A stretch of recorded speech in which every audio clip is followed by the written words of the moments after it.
అందరికీ నమస్కారం అండి. ముఖ్యంగా జన సైనికులకి, వీర మహిళలకి, జనసేనని ఆదరించేటటువంటి ప్రజలకి, అలాగే నాయకులకి, సింపథైజర్స్కి అందరికీ జన సైనికుడు పృథ్వీరాజు నమస్కారాలు. జరుగుతున్న పరిణామాలు చూసి చాలా కలత చెందాను.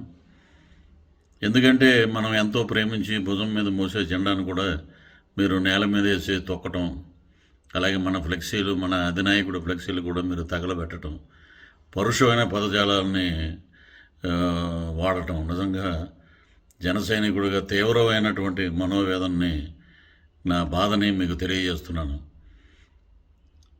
పవన్ కళ్యాణ్ గారు 24 సీట్లకి పరిమితం అయిపోయారు.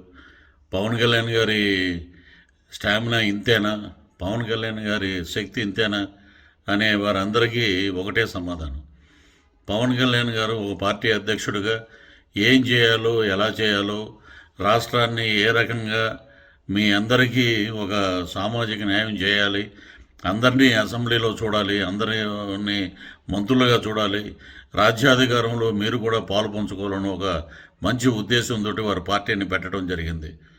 ఈ రోజున డబ్బుల కోసం వారు ఎవరైనా సరే రాజకీయాల్లోకి వస్తే దండుకుందాం, దోచుకుందాం, దాచుకుందాం అనే సిద్ధాంతంతో ఉంటారా తప్ప రాజకీయం కోసం, పార్టీ నడపడం కోసం సొంత ఆస్తుల్ని అమ్ముకుని వారు పార్టీని, అలాగే మరి పేదవాడి కోసం, పేదవాడి అభ్యున్నతి కోసం, రాష్ట్ర ప్రజల భవిష్యత్తు కోసం వారు జీవితాన్నే పణంగా పెట్టి మరి ఈ రోజున ప్రజా జీవితంలోకి వచ్చారు. కాబట్టి వారు చేసే ప్రతి పని వెనుక ఒక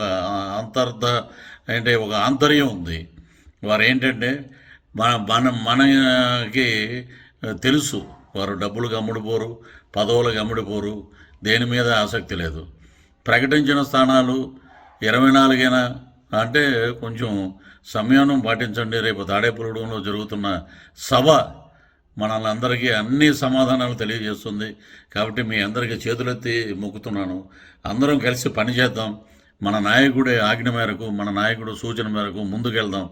జనసేనని రేపు రానున్న రోజుల్లో ప్రజాధికారానికి దగ్గరగా, రాజ్యాధికారానికి దగ్గరగా మనం 2024లో మన కూటమి అద్భుతమైన ప్రభుత్వాన్ని ఏర్పాటు చేసి మన హక్కులు మనం సాధించుకుందామని చెప్పి ఈ సందర్భంగా మీ అందరికీ తెలియజేస్తున్నాను. అలాగే మనం ఇప్పుడు సోషల్ మీడియా వేదికగా కొన్ని వైసీపీ కుక్కలు మురుగుతున్నాయి. అలాగే చాలామంది మాట్లాడుతున్నారు పవన్ కళ్యాణ్ గారి గురించి కానీ, వారి వ్యక్తిగత జీవితం గురించి కానీ. వారి మాటల్ని మనం పట్టించుకోకుండా ఆ కుక్కలు అలాగా మురుగుతూనే ఉంటాయి. ఆ కుక్కలకు సమాధానం చెప్పాలంటే మనం అందరం కలిసికట్టుగా ఉండి పోరాడాలి. మీ సమస్యలు ఏమున్నా అధినాయకుడి దృష్టికి తీసుకువెళ్ళండి, వారితో మాట్లాడండి. కానీ మధ్యతరగతి మాటలు, ఎవరెవరో చెప్పిన మాటలు వినేసి ఆవేశపడకండి, పోస్టులు పెట్టకండి, దయచేసి వీడియోలు పెట్టకండి. అధినాయకుడు రేపు మొట్టమొదటిసారిగా మన తాడేపల్లిగూడెం దగ్గర ఉన్న పతిపాడులో బ్రహ్మాండమైన బహిరంగ సభ జరుగుతుంది. కాబట్టి ఆ సభను మనం విజయవంతం చేద్దాం. వారు ఏం చెప్తారో మనం ఆలకిద్దాం. అద్భుతమైన విజయాన్ని వారికి అందిద్దాం. మిశ్రమ ప్రభుత్వం, కూటమి ప్రభుత్వాన్ని ఏర్పరచుకుందాం. అందరం మన హక్కులన్నీ సాధించుకుందాం. ఇంతకు మించి నేను ఈ సందర్భంగా ఎక్కువ నేను మాట్లాడలేకపోతున్నాను. కాబట్టి నేను కూడా జన సైనికుడిగా మీ యొక్క బాధను నేను అర్థం చేసుకున్నాను. కాబట్టి మనం అందరం కలిసి పోరాడదాం, కలిసి పేదవాడి కోసం కృషి చేద్దాం, రాజ్యాధికారాన్ని తీసుకొద్దాం. జై జనసేన, జై హింద్.